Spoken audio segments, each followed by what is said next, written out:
Buongiorno, bentornati sul canale Valoroso IT, il canale dedicato ai computer e all'elettronica vintage. Il video di oggi è una conferenza tenuta da Andrea Contato dal titolo Mesaton e Universal Gate Computer, due console made in Italy. È stata registrata l'anno scorso in occasione del Varese Retro Computing. Se vi piacciono gli argomenti di cui parlo nel mio canale, vi invito a iscrivervi e attivare la campanella delle notifiche. Sono presente anche su TikTok, sugli altri social network, su Instagram, su Facebook e anche sul blog www.valoroso.it, dove potete trovare diversi articoli inerenti ai computer e elettronica vintage.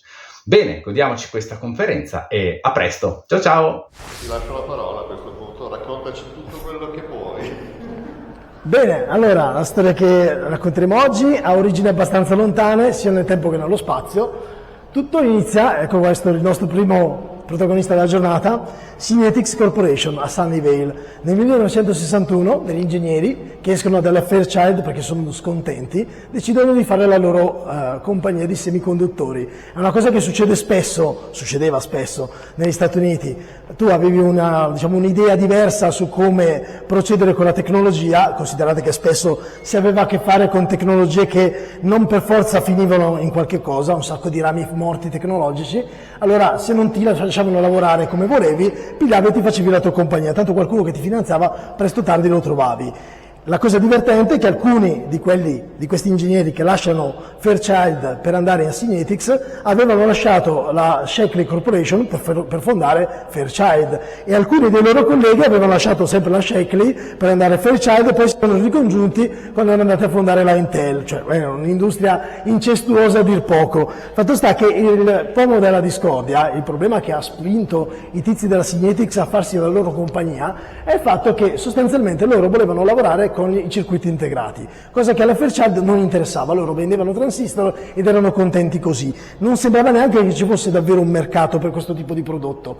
E effettivamente all'inizio, sono andato un po' troppo avanti, all'inizio quelli da Synetics sembravano non averci visto bene. I primi 2 o 3 anni gli affari non vanno particolarmente bene, poi riescono a trovare degli appalti con il comparto militare e le cose iniziano a migliorare. Ovviamente, come sappiamo, quando poi un mercato si apre, arrivano sempre quelli che non sono, i pionieri, ma che hanno più soldi, quindi la Synetics che si è trovata di nuovo a concorrere con la Fairchild, che aveva un sacco di soldi, perché era bella affermata nel mercato di origine, è arrivata e ha iniziato gli americani dicono undercut, cioè a fare guerra dei prezzi, spudorata, e quindi la Synetics di nuovo si trova male. È un anno terribile, iniziano licenziamenti, piani di progetti di sviluppo cancellati, finché a un certo punto, nel 1971, arriva qualcuno che salva la baracca. Si inventano questo circuito integrato, il 555, che così si chiama perché dentro ha 3 resistori da 5 ohm, che serve più o meno a tutto, lo buttano dentro in tutti i posti possibili e immaginabili, è un gran portento e porta alla Synetics un sacco di soldi. Quindi con i soldi iniziano quelli da Synetics di nuovo a sognare e a volare alto. E assumono un tizio che ha lavorato all'IBM, ha lavorato su un IBM 1140 se non mi ricordo male, che tra tutti i prodotti dell'IBM è quello un po' più consumer, si fa per dire, perché non te lo vendono, te lo affettano a $1.000 al mese, l'equivalente di 4 o 5 mila dollari di adesso, per intenderci. Quindi costava comunque un sacco. Quando loro dicono mini computer non dovete pensare a una roba piccola, dovete pensare a una cosa che costa molto meno del mainframe, ma comunque costa tanto. Lui aveva lavorato, John Kessler aveva lavorato, dicevo, a questi IBM, lo incaricano di sviluppare una CPU, perché questi stanno minando veramente alto. Vogliono andare a fare concorrenza alla Intel, che da poco ha tirato fuori il 4004.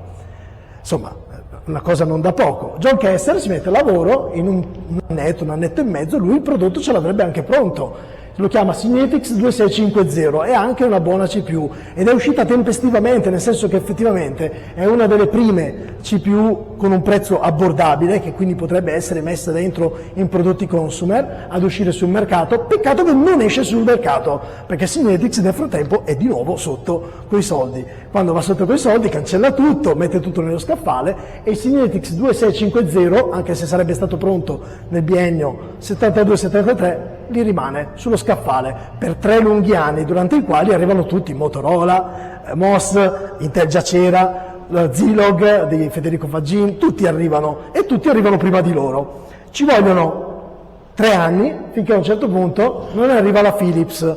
La Philips è una ditta europea, quindi tutto il baricentro adesso si sposta in Europa, è una ditta europea che produce un sacco di apparecchiature consumer, giradischi, impianti stereo, di tutto produce.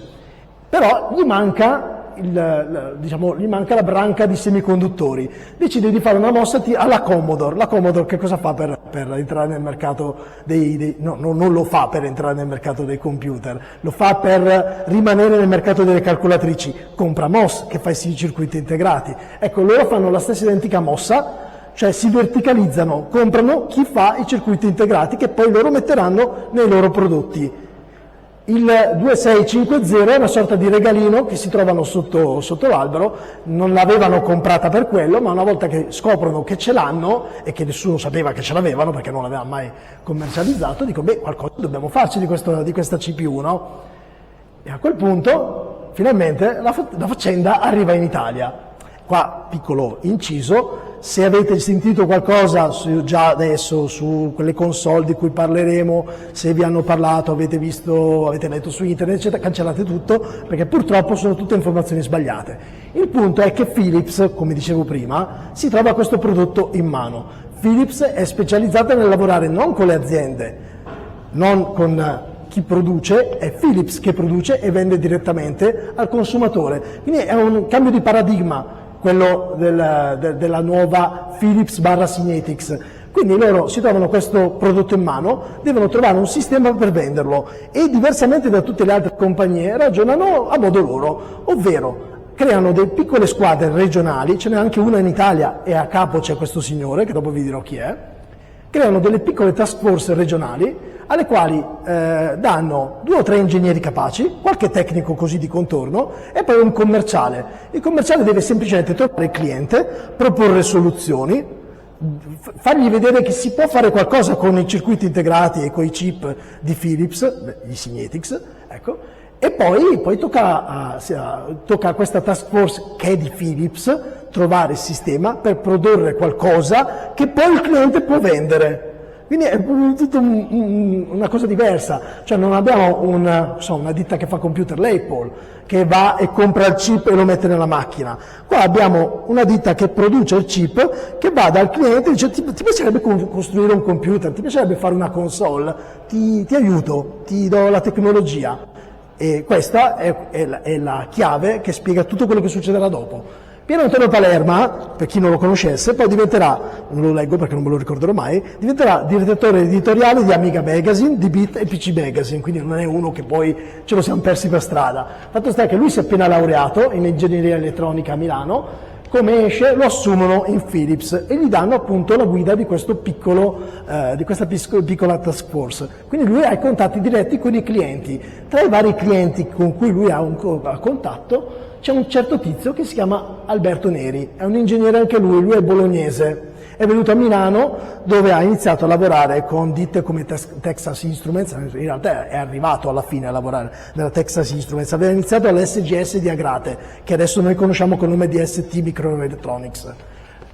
Alberto Neri si cura, lui non è è un tecnico ma non fa lavoro da tecnico, lui fa gli ordini per queste ditte, quindi lui conosce i fornitori e quindi lui parla spesso con Palerma e succede che si conoscono nel 75, ma devo fare un passo indietro, succede che nel 74 Alberto Neri, visto che è molto bravo, viene contattato da alcuni colleghi e da un paio di finanziatori che gli dicono ascolta, smettiamo di lavorare qua in Texas Instruments Italia, ci facciamo noi la nostra ditta, la chiamiamo Mesa. Lui cede, lo corteggiano, gli fanno delle grandi promesse, abbiamo già i clienti, sappiamo già che cosa fare, lascia la Texas Instruments, va a dirigere la Mesa SPA, ma il momento è il peggiore possibile. Perché? Perché è l'austerity.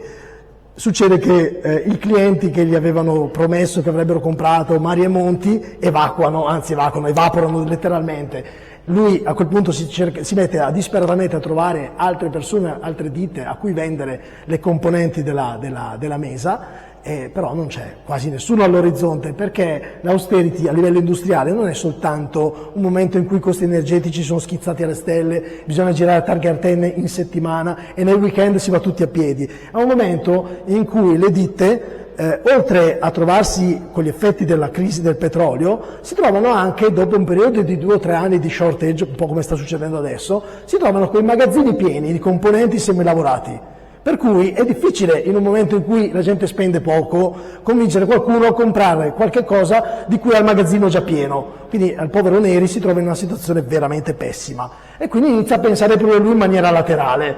Quindi, visto che non riesce a convincere qualcuno a comprare i magnifici prodotti della Mesa SPA, deve inventare qualche cosa di nuovo, e lo fa con 2 anni di anticipo su tutti gli altri.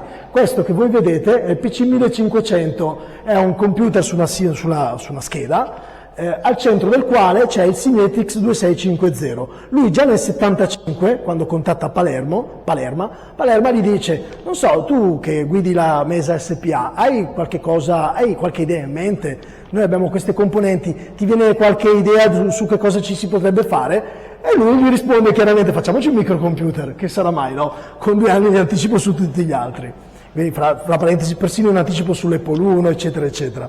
Fatto sta che si mettono a lavorare, adesso leggo i nomi perché non me li ricorderò mai, si mettono a lavorare su questo computer, al quale danno un nome molto significativo, lo chiamano Mesa Comp. Attenzione, poi dopo salterà fuori un Mesa Comp 1, è un'altra cosa. Si chiama Mesa Comp, non va mai oltre lo stato di prototipo. Perché? Perché ovviamente il periodo non è fantastico, e convincere qualche italiano a spendere tutti quei soldi per un computer che non ha il video, che non ha la stampante, che già collegarlo all'untanastro ci vuole un miracolo, non abbiamo un interprete di BASIC e devi inserire tutto quello che devi inserire con una tastierina esadecimale e programmarlo in assembly, non è proprio una passeggiata. Negli Stati Uniti ce la fanno, anche perché le famiglie hanno ben altri redditi, qua in Italia restano un po' fermi lì al palo, però non è che non ci si impegnano al punto che chiamano un tizio che si chiama Marco Pagani, un altro ingegnere che lavora sempre con Texas Instruments, e gli dicono: ci manca un sistema per collegare questo nostro Mesa Comp 1, che è basato appunto su Signetix 2650, ci serve un sistema per collegarlo alla televisione.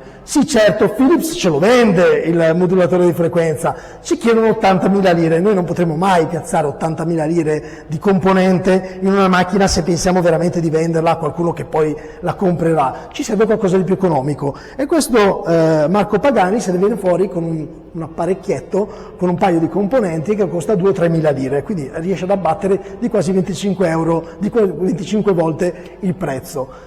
Sono tutti molto contenti, soprattutto è molto contento Palerma, e Palerma che fa, con l'ok ovviamente del nostro Alberto Neri, manda i progetti in Olanda, e in Olanda si segnano, dove ci sono i quartieri generali di Philips, e in Olanda se lo segnano, che c'è qualcuno che ha sviluppato questa cosa, e da lì inizia una tendenza particolare, per cui noi abbiamo il nostro task force che lavora con i clienti, però il risultato del lavoro poi ce lo teniamo e lo vendiamo ad altri, e vedete che pian piano tutti i pezzi vengono ad incastrarsi.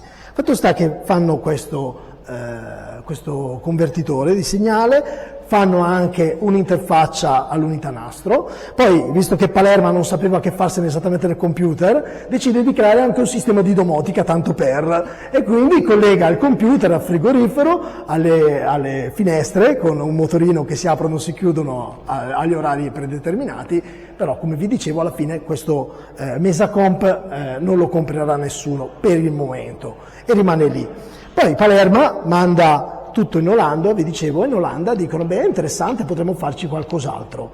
Succede che nel frattempo siamo arrivati, vediamo se l'immagine, siamo arrivati un attimo, aspettiamo un secondo, siamo arrivati al 78, a aprile del 78, se non mi ricordo male, in Giappone una ditta giapponese fa il cabinato di Space Invaders, e lì cambia davvero tutto. Lì tutte le compagnie che fanno semiconduttori, perché la domanda è spaventosa, centinaia di migliaia di cabinati vogliono, quindi immaginatevi cosa ci sta dietro. Ci stanno dietro centinaia di migliaia di mobili, centinaia di migliaia di schede, centinaia di migliaia per 4 o per 10 di componenti, le CPU, i chip grafici, tutto quello che potete immaginare, i televisori. C'è una domanda enorme di tutti questi prodotti, e Philips dice: Accidenti, abbiamo perso di nuovo il tram. Perché? Perché il 2650 non l'ha mai usato nessuno lo sa usare.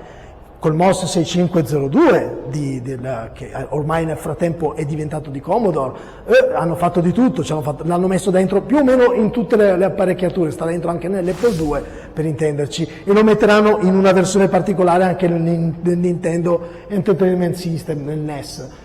Quindi è una CPU che i programmatori e i sviluppatori sanno utilizzare e la usano. La usa Atari, la usa Taito, la usa qualunque azienda che fa cabinati, immaginate, l'ha usato. Poi c'è lo Zilog, anche quello lo usano. C'è anche chi utilizza l'Intel volendo, ma nessuno usa il nostro bel Synetics 2650, anche perché la documentazione fa schifo e i chip di supporto mancano. E quindi arriva il momento di spendere qualche cosa per creare una piattaforma su cui la gente lavori, ma non basta creare una piattaforma su cui la gente lavori, bisogna anche insegnare alla gente a lavorare.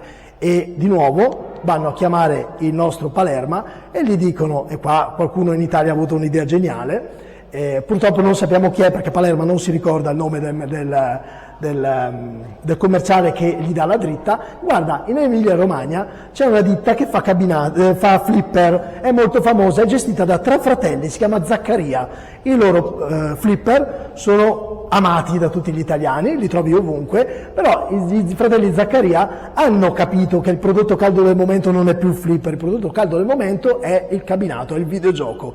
Ma Zaccaria nessuno lo sa fare, perché loro hanno lavorato con apparecchiature elettromeccaniche, nessuno di loro ha mai lavorato con le CPU, quindi ci vuole qualcuno che glielo insegni, qualcuno che gli dia una mano a iniziare questa produzione. E il momento migliore è proprio adesso che c'è fame di Space Invaders e in Giappone non ne producono abbastanza. Se noi ne produciamo uno, pure noi, abbiamo risolto il problema, non c'è bisogno di importarli dal Giappone. Per farlo c'è bisogno che qualcuno si inventi qualcosa di più, perché la CPU da sola non basta. Si inventano la Junior 78, attenzione, il Junior 78 è il momento in cui viene pubblicata la documentazione del 2636. Il 2636 è un chip grafico che si interfaccia col 2650 e che fa un sacco di cose carine e insomma anche abbastanza all'avanguardia. Ha gli sprite, sono sprite bidimensionali, monocolore però attenzione, quindi in certo senso migliore del chip grafico dell'Atari 2006. Il 2636 ha tutta una serie di funzioni native per cui il programmatore non deve star lì ad impazzire col codice, ci sono dei registri nel quali butta dentro il punteggio e magicamente compare a schermo il punteggio. Il punteggio non è più un punteggio ma un timer, basta mettere un flag da qualche parte e automaticamente a sinistra abbiamo un punteggio e a destra abbiamo il timer. È una componente pensata proprio per fare videogiochi. Poi vabbè, ci si può fare anche un computer volendo. Abbiamo tutto pronto, ci vuole soltanto che Palerma vada a contattare la Zaccaria, lo fa il commerciale di cui parlavo prima che non sappiamo chi è. Palerma assieme ad altri tecnici di Philips va a Zaccaria, si mettono a lavorare e creano una versione non proprio ufficiale di Space Invaders che si chiama The Invaders, giusto la fantasia. Se voi lo guardate e ci giocate però è uguale. Ma al centro degli Invaders non ci sono le componenti di uno Space Invaders montato in Giappone, c'è il 2650. Missione compiuta, perché prima di tutto degli Invaders ne producono un sacco e quindi Philips è contenta perché può fatturare un sacco di componenti, ma Philips è ancora più contenta perché Zaccaria adesso sa fare i cabinati e non li sa fare con un qualunque tipo di componente, li sa fare solo con i circuiti integrati di Synetics. E infatti, se voi andate su Mobile Games o qualunque, guardate tutti i cabinati che Zaccaria ha fatto, per 4 anni produrranno solo cabinati su questa piattaforma. Immaginatevi quanti chip hanno comprato a Synetics. Obiettivo riuscito, quindi Palermo è promosso e viene spostato in Olanda e per il momento ce lo dimentichiamo un attimo. Torniamo al nostro Alberto Neri, che è rimasto in Italia, a Milano, con il suo Mesa Comp un po' lì, che nessuno lo vuole. Si guarda attorno e tra le varie ditte che può contattare per comprare i semicomponenti c'è anche la Synetics. Dobbiamo fare un passo indietro, lui è il 74, la Synetics non è stata ancora comprata, ha un ufficio in Francia, lui li contatta, ottiene un contratto di esclusiva. I contratti di esclusiva sono un onere e un onore. Sono un onore perché chiunque voglia comprare una componente Philips deve venire da te, per cui tu gestisci tutto il commercio nazionale dei prodotti Philips. Sono un onere perché se non hai abbastanza volumi di vendita, a un certo punto arriva il commerciale di Philips e ti dice è stato bello collaborare con te, però sai, adesso andiamo su qualcun altro che ci vende più roba, ci compra più roba. Per cui lui si trova di fronte a un dilemma: ho dei contratti di fornitura che devo far fruttare, la gente non li compra o comunque compra poco, devo inventarmi qualche cosa che utilizzi le componenti che voglio vendere, perché io ho il mio negozietto e la gente viene, mi compra 10 chip e non me ne faccio nulla, io devo venderne migliaia ogni giorno. Inizia lui nel suo laboratorio, nel dopolavoro, poveraccio, ad assemblare radio, ad assemblare ogni genere di dispositivo elettronico che utilizzi le componenti che lui vuole vendere, così la gente, quelli un po' più pigri, vengono da lui e comprano l'apparecchiatura e non sanno che gli stanno aumentando il fatturato, ma in realtà qualcuno in Olanda è contento perché lui sta vendendo un sacco di circuiti integrati. E quindi sull'onda di questo ragionamento, a un certo punto, quando gli giunge voce che in Olanda qualcuno si è inventato il chip grafico che a lui mancava per il suo Mesacomp, e qualcuno in Olanda si è messo a collaborare con una ditta tedesca, a quel punto fa 1 più 1 e dice: è il mio momento. Che cos'è successo nel frattempo? Beh, questo è lo schematico di Space Invaders. Succede che ad agosto, quindi 2 mesi dopo solo 2 mesi, attenzione, dalla pubblicazione della documentazione del 2636, dopo solo 2 mesi, ad agosto del 78, una ditta tedesca, la Interton, commercializza i primi esemplari del Videocomputer 4000. È una console per giochi a cartucce, infatti vedete il vano cartucce là dietro, con 2 controller a forma unica, col tastierino numerico, 12 pulsanti e una levetta analogica, con una trentina di titoli. Questi qua, improvvisamente, dei tedeschi che facevano apparecchiature elettromedicali si sono messi a fare videogiochi. Cos'è successo nel frattempo? Cosa ci siamo persi? Ci siamo persi che non era la prima volta che le facevano. 2 anni prima qualcuno alla Interton si era messo a fare console non con la tecnologia comprata da terzi, ma addirittura aveva sviluppato un sistema a cassette, l'Interton Vino 2000, assolutamente originale. È simile, non so se avete visto sopra che cosa abbiamo, il LEM 2000, alcuni di voi l'ho già fatto vedere, è simile a quello, per cui non è una cartuccia, scusate, non è una console moderna come quelle che vediamo noi oggi, dove abbiamo la CPU, si inserisce la cartuccia o si mette la schedina o il CD-ROM, per cui la CPU esegue il programma e va il gioco. È una console in cui non c'è software, è tutto hardware, e l'hardware è per metà nella console e l'altra metà nella cartuccia. Quando tu cambi cartuccia è come se cambiassi metà console, e è tutto proprietario, non ci sono dei piccoli circuiti integrati, veramente poca roba, tutto sviluppato dalla Interton. Ha abbastanza successo localmente, ma quando Philips gli dice: noi abbiamo una tecnologia più avanzata di quella di Atari, ma nessuno per il momento ci ha affidati, la Interton acquista questa tecnologia, si mettono insieme a una collaborazione, una sorta di joint venture, si mettono insieme e un po' di qui un po' di là sviluppano non solo la console ma anche un parco titoli, come dicevo una trentina no, facciamo 22-23 titoli più o meno, a cui altri se ne aggiungeranno dopo nei successivi 3 o 4 anni. Ogni gioco che viene sviluppato congiuntamente finisce nel catalogo di Philips con quel meccanismo che dicevo prima, per cui sostanzialmente Philips lavora con loro, dice: ti abbiamo dato la tecnologia, ti abbiamo aiutato a creare una console, tu hai anche programmato alcuni giochi assieme ai nostri tecnici, bene, vai avanti a vendere la tua console, però noi ci teniamo tutti i progetti, se viene qualcun altro noi vendiamo anche a lui. E così succede, perché, scusate, ecco qua, marzo del 79, l'Italia batte tutti a sto giro. Marzo del 79 il nostro Alberto Neri finalmente fa quadrare tutti i pezzi del puzzle in un'operazione, come raccontavo prima, un'operazione del tutto clandestina, perché guardate, si chiama Mesa 2, ma noi abbiamo parlato di Mesa SPA fino adesso. Come mai? Cos'è questa Mesa 2? La Mesa SPA è l'azienda di cui lui è socio minoritario ed amministratore delegato, che deve vendere i semiconduttori, i circuiti integrati, eccetera, che non naviga in buone acque, e dove c'è un azionista principale, perché si sono un po' dati il cambio, c'è gente che è uscita, gente che è entrata, eccetera, c'è un socio maggioritario che è avverso a qualunque tipo di operazione. Lui gli ha parlato un po', facciamo questo, facciamo quello, l'altro gli ha sempre detto di no. Quindi, siccome gli dice di no, fa un'operazione clandestina, crea la Mesa 2 SPA, che ha la sede legale nello stesso posto della Mesa SPA, però l'ingresso è nel retro, ed è aperta, se guardate c'è la pubblicità, adesso forse non mi ricordo, no, non l'ho messa, la pubblicità, se guardate le riviste dell'epoca c'è la pubblicità, gli ingressi sono diversi.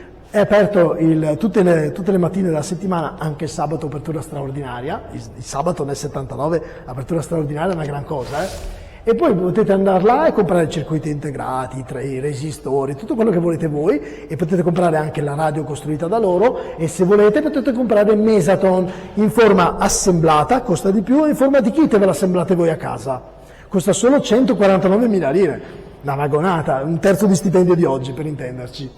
Lui inizia a vendere questo perché, prima di tutto perché gli era rimasta sullo stomaco la storia del Mesa Comp, ve lo ricordate, e poi perché ha le componenti, soprattutto perché tutto quello che gli mancava per fare un computer, una console, adesso finalmente ce l'ha, glielo fornisce finalmente direttamente Philips. Lui va in Olanda, prende letteralmente le cassette, tipo dammi 5 scatole di chip con dentro Space Invaders, dammi 5 scatole di Autorace, eccetera, le monta, se avete mai visto come sono le cartucce del Mesaton, non le monta neanche, direttamente in resina ci mette il chip EEPROM con i piedini che finiscono in quella rastrelliera verde che vedete, c'è una levettina che blocca, è tutto molto artigianale, con questa scocca che sembra di metallo e poliuretano e la tastiera assolutamente industriale, ma lui ha prodotto questa console avanzatissima perché, ripeto, sotto certi versi è persino meglio dell'Atari 2006, sotto certi versi. Ne vende 400 pezzi, qua in realtà dovrei andare un attimo avanti, ecco, giusto perché la timeline che tra virgolette ufficiale su qualunque sito andate è sbagliata. Si dice che prima è uscito l'Interton, poi contemporaneamente l'Electron e poi il Mesaton, assolutamente sbagliato. Il Mesaton è uscito un mese prima, ci sono le prove sui giornali dell'epoca. Il Mesaton è andato in vendita, in pubblicità, ed era in vendita nel punto vendita già a marzo del 79. L'Electron, il progetto, viene pubblicato dalla rivista Electron nel numero di aprile del 79, quindi mi spiace, ma Mesaton batte Electron di un mese. Che cos'è l'Electron? L'Electron è un kit di assemblaggio per un computer, quindi è qualcosa di più di una console, perché ti danno anche la possibilità di attaccare una tastiera, di attaccare un'unità nastro, c'ha un piccolo monitor, per cui puoi anche programmare, e siccome nel frattempo Signetix finalmente si è un po' svegliata e ha investito nel software, c'è anche Signetix Basic, per cui si può pure programmare in Basic, che è un dialetto orribile del Basic, uno dei peggiori, però si può fare. E Neri lo sa, infatti i due controller sono fatti per essere attaccati l'uno all'altro e diventano una tastiera a 24 pulsanti, perché lui poi, perché gli è rimasta sul groppone l'idea del Mesa Comp, lui produce per il suo Mesa 2 anche una scheda di espansione, una valigetta con una scheda di espansione, con l'unità nastro eccetera, che di nuovo viene fatta da Marco Pagani, c'è sempre lui in mezzo, Marco Pagani, con il chip con dentro il nostro interprete di Basic, per cui il Mesaton con la scheda Mesacomp 1, che è un'altra cosa rispetto al Mesacomp che è stato abbandonato, diventa anche un computer. Quanti ne vendono? 4, quindi non ha un gran successo, però non importa, perché il Mesa 2 vende abbastanza per tenere il contratto come si chiama il contratto di fornitura con Philips, e soprattutto gli dà abbastanza soldi e fiducia per investire in un po' di pubblicità. Qua diverse puntate questa l'ha recuperata gentilmente Archeologia Informatica, cioè sul canale YouTube di Archeologia Informatica, è un fotogramma della pubblicità che appare su Antenna 3 durante la trasmissione La Bustarella, scelta apposta da Neri, c'è una trasmissione piccante, suppongo che chi la guarderà insomma sarà abbastanza interessato a vedere un computer. In realtà insomma non è coinvolgente come pubblicità, c'è questo qua che spiega come si inserisce il programma nel computer, il conduttore non ha la più pallida idea di cosa si stia parlando, abbastanza imbarazzante, però funziona, le vendite decollano, riesce a vendere 400 unità di Mesaton, scusate, anche a un certo punto si fa avanti la rivista Nuova Elettronica, che è interessata a rilevare il progetto e venderlo sotto forma di kit di assemblaggio allegato alla sua rivista. E qua arriviamo all'ultima tappa del nostro programma che riguarda il Mesaton. Gennaio 1981 compare il progetto e la spiegazione di come si usa e come si costruisce questa console. È uguale, identica, spaccata al Mesaton, come giochi, come forma, come tutto, cambia il colore, è nera, e cambia il prezzo, costa di più. Te la danno in forma di kit che ti assembli da solo, quindi accidenti, chiedono di più e te la devi pure assemblare tu, però fa niente, perché vende un sacco, vende 1.000 giochi, vende 1.000 copie, e Alberto Neri è contentissimo perché prende i soldi che gli servono per dare ben servito al socio della Mesa, rileva tutta la sua Mesa 2, che per metà era un'operazione clandestina, ma per metà i soldi erano di quell'altro, gliela compra. La prima cosa che fa dopo che ha comprato l'azienda, la Mesa 2, cambia il nome, la chiama Ingegner Alberto Neri, IAN, e se voi andate a guardare a Cologno Monzese la IAN c'è ancora. Attualmente l'amministratore delegato è la figlia di Alberto Neri, che temo purtroppo ci abbia lasciato perché è più di un anno e mezzo ormai che non risponde alle mie email, e giovanissimo non era. Questo è il 1000 giochi per il tuo TV, e a questo punto ci spostiamo di una cinquantina di chilometri e andiamo a Bergamo. A Bergamo c'è una ditta, si chiama Cabel Electronic, che sta a Curno, che nel 77 è entrata nel mercato dei videogiochi con il Telegioca. Dopo, se volete fare un salto sopra, ve lo faccio vedere, che è una piccola console per videogiochi che fa 4 giochi derivati dal Pong, cioè le 2 palette con i 2 controller a forma di tubo con la rotella sopra che gira, e ha così tanto successo che fanno un'altra console, e anche questa ha così tanto successo che ne fanno un'altra, e va avanti così fino all'81, 82 più o meno, la fine dell'81, inizio dell'82, quando le vendite del campione di incassi della Cabel, il LEM 2000, di cui abbiamo sopra un esemplare, iniziano un po' a calare, quindi bisogna trovare un nuovo computer.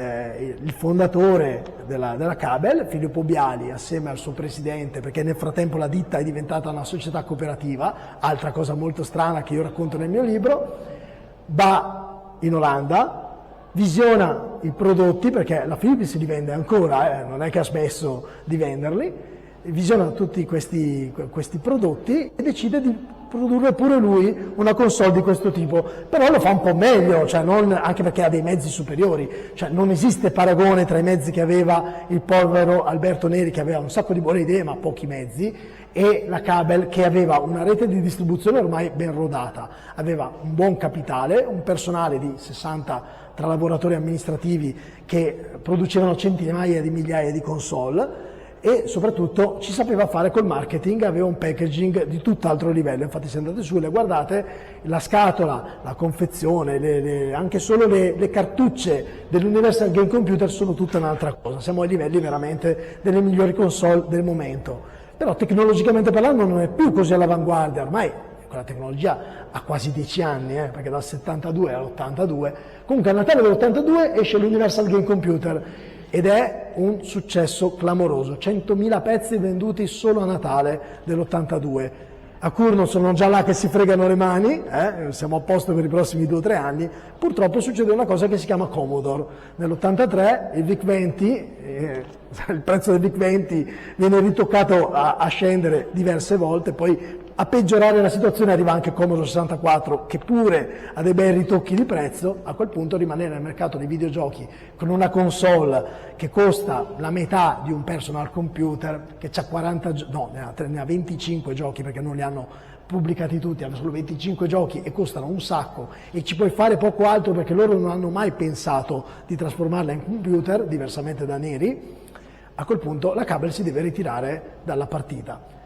E così si conclude la storia di queste 2 console made in Italy, poi ce ne sono diverse altre, però queste sono secondo me le più curiose, che all'insaputa l'una delle altre sono nate a 50 km di distanza e 2 anni di differenza, ma che sostanzialmente dentro, se le aprite, sono assolutamente uguali, e anche i giochi sono uguali. E se volete vedere come sono fatti i giochi, sopra c'è il libro, sono sfogliate, insomma siamo più o meno ai livelli dell'Atari 2006. Vi ringrazio per avermi ascoltato, se vi interessa la vicenda c'è il libro dedicato alla Cabel, altri 3 libri della serie videogiochi, e poi il mio campione di incassi, perché ce l'ho pure io uno, la biografia di Richard Garriott. Grazie mille.